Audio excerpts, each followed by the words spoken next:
Muy buenas, voy a tratar de explicar el mestre de clerecía en el menor tiempo posible. Antes de continuar, tengo que comentar obligatoriamente que el mestre de clerecía se contrapone a lo que vimos en otro vídeo con el mestre de juglaría, que era el cantado por juglares. El mestre de clerecía es el que está hecho por clérigos, como ahora explicaré. En cuanto al contexto histórico-social, estamos entre los siglos XIII y XIV, es decir, finales de la Reconquista. Al estar acabando la Reconquista, digamos que la situación está un poco más controlada, relajada, lo que hace que la cultura pueda resurgir, ¿no? Al estar la sociedad y la situación bélica en general, política, económica, un poco más tranquila, eso hace que se creen las primeras universidades, que encontremos una figura como la de Alfonso X el Sabio y la Escuela de Traductores. Es decir, es un momento ya a finales de la Edad Media donde la cultura ya empieza de nuevo a brotar, ¿no? Con respecto al concepto y las características de este mestre de clerecía, he querido compartir con vosotros esta segunda estrofa del libro de Alexandre, que dice así: Mester traigo fermoso no es de juglaría. Es decir, este mester ya no es de juglaría, es de clerecía, como dice en la segunda línea. ¿Por qué? Porque es sin pecado, ha sido hecha por clérigos que además controlan la cuadernavía.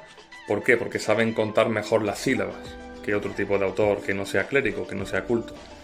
Esa contraposición juglaría-clerecía, muchos críticos dicen que no es del todo así, ya que comparten muchos rasgos, ¿no? Ese carácter narrativo, también el didactismo que tienen, pero sí se diferencian sobre todo en ese arte de clerecía, reflejado en esa regularidad métrica, aunque, como estoy comentando, comparten rasgos, como puede ser también el román paladino, es decir, una lengua que se entienda.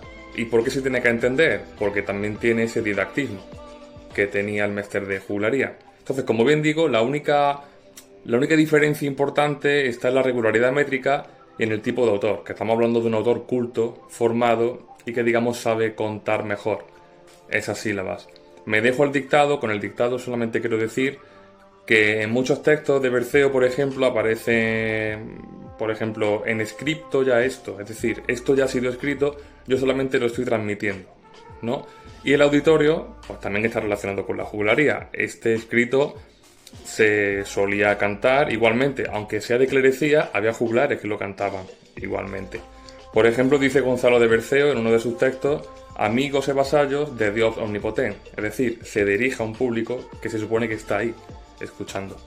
Y poco más que añadir. Eso sí, tenemos que tener muy presente que la obra cumbre de este periodo es Los Milagros de Nuestra Señora, y el autor cumbre Gonzalo de Berceo, clérigo, orgulloso de su obra, ya que los monasterios era el único reducto de la cultura en esta época. Hasta la próxima.